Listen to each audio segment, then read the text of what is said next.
प्यारे बच्चों, आप सबको यौम जमहूरिया मुबारक हो।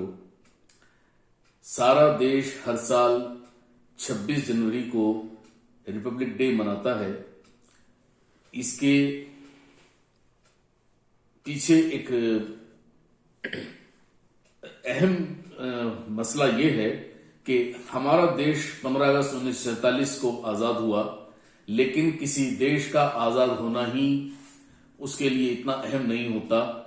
उससे ज्यादा जिम्मेदारी देश की ये होती है कि अपने मुल्क को कैसे चलाया जाए। तो आजादी के बाद सबसे बड़ा काम ये था कि हम अपना कोई ऐसा एक दस्तूर, एक ऐसा कॉन्स्टिट्यूशन तैयार करें कि जिससे हम अपने इस प्यारे भारत देश को चला सकें। उस प्यारे भारत को जहां पर बहुत से धर्मों के लोग, बहुत सी जातियों के लोग, बहुत से तहजीब और कल्चर के लोग रहते हैं, अलग अलग रंग रूप के लोग रहते हैं, अलग अलग अंदाज के लोग रहते हैं, तो ऐसे अलग अलग बोली बोलने वाले लोग रहते हैं। तो ऐसे देश में जरूरी था कि एक बहुत ही अहम, बहुत प्यारा, बहुत ही जबरदस्त, हर एक का ख्याल रखने वाला कॉन्स्टिट्यूशन हो जो अपने मुल्क का निजाम हुकूमत सही तरह से चला सके। और ऐसा ही हुआ कि डॉक्टर भीमराव अंबेडकर जी ने 26 जनवरी 1950 को देश को इतना शानदार संविधान दिया कि जिसकी बुनियाद पर या जिसके रखरखाव पर या जिसके अंदाज पर हम अपने इस प्यारे भारत को अब तक लेकर चल रहे हैं। और इस डेमोक्रेसी को कायम रखने के लिए हमारा तालीम याफ्ता होना बहुत जरूरी है। तालीम के बगैर सब कुछ बेकार होता है।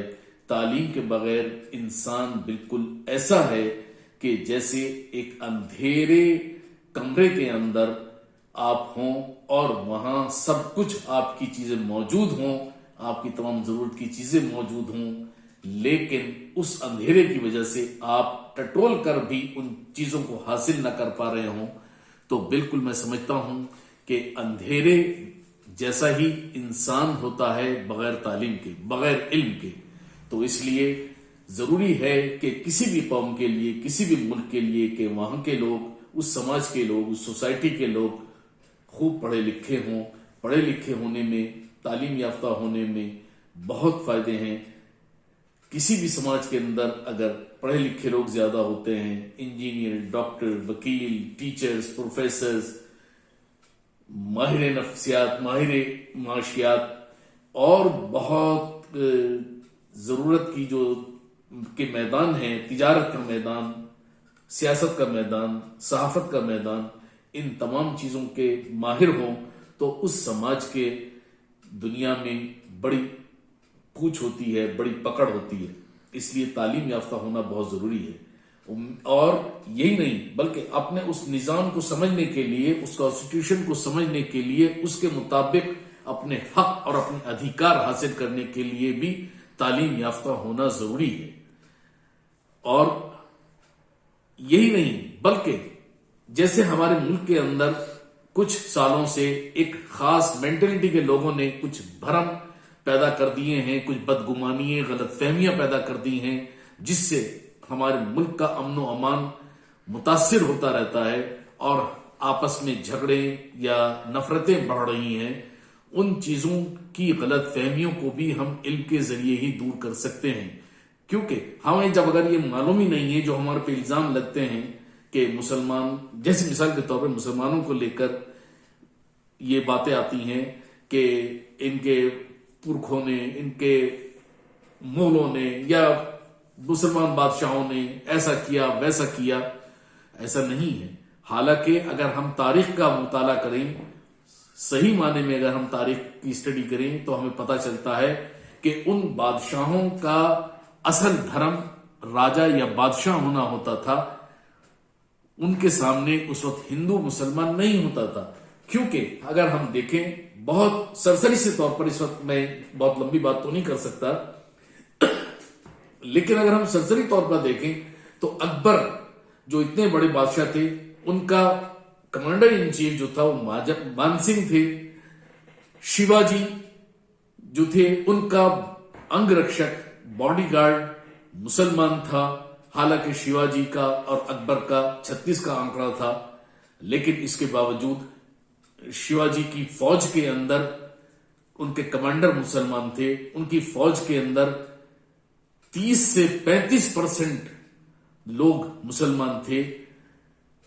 مہارانی جھانسی، جن کا آپ لوگوں نے تاریخ میں آزادی کی لڑائی میں انگریزوں سے مقابلے میں بڑا ذکر سنا ہوگا، پڑھا ہوگا. مہارانی جھانسی کی فوج میں اکثر و بیشتر لوگ مسلمان تھے. ان کی جب انگریزوں سے لڑائی ہوئی تو انہوں نے جب مدد مانگی اپنے ہندو راجاؤں سے، پڑوس کے بندیل کھنڈ کے راجاؤں سے، تو انہوں نے ان کا ساتھ دینے سے انکار کر دیا، ہاتھ کھڑے کر دیے. لیکن ایک مسلمان نواب نے اپنی 10,000 کی فوج بھیج کر مہارانی جھانسی کی مدد کی، اور وہ سب بہت بہادری سے لڑے. ان کی تاریخ ہے کہ انگریزوں نے جب ان کے سر کاٹ دی تو وہ گردنیں کٹنے کے بعد بھی انگریز فوج کا مقابلہ کرتے رہے اور تلواروں سے اپنے لوگوں کو نقصان پہنچاتے رہے، انگریزی فوج کو. یہ ایک تاریخی حقیقت ہے. اس کے علاوہ اور بہت ساری ایسی باتیں ہیں کہ جن کے بارے میں ہم اگر غور سے اور بہت توجہ کے ساتھ پڑھیں، دیکھیں، تو ہمیں پتہ چلتا ہے کہ مسلمان بادشاہوں میں یا ہندو بادشاہوں میں اپنی رعایا کو لے کر یا اپنے عوام کو لے کر بالکل بھید بھاؤ نہیں ہوتا تھا، اور وہ لوگ سب بہت اپنی راجا اور پرجا کے جو رشتے کو ایک دھرم کی طرح نبھاتے تھے. وہ غلط فہمیاں جھوٹ کے مسالے لگا لگا کر پبلک کے سامنے اب پیش کی جاتی ہیں، جس کی وجہ سے نفرتیں بڑھتی ہیں. تو ہم اگر پڑھے لکھے ہوں اور اپنے تاریخ کو جانیں، اپنی اسٹڈی کریں، ڈیپلی اسٹڈی کریں، تو ہم لوگوں کی اس غلط فہمی کو دور کر سکتے ہیں. ہم بتا سکتے ہیں کہ ایسا نہیں ہے، حقیقت یہ تھی. بہرحال تو میرا کہنے کا مطلب یہ کہ ہم اس مبارک موقع پر یہ عہد کریں اور یہ پرومس کریں کہ ہم شوق سے پڑھیں گے، علم حاصل کریں گے، تاکہ ہم اپنے ملک کا، اپنی قوم کا، اپنے دیش کے لوگوں کا بھلا کر سکیں اور دنیا میں ایک اچھی ڈیموکریسی کا نمونہ پیش کر سکیں. Thank you.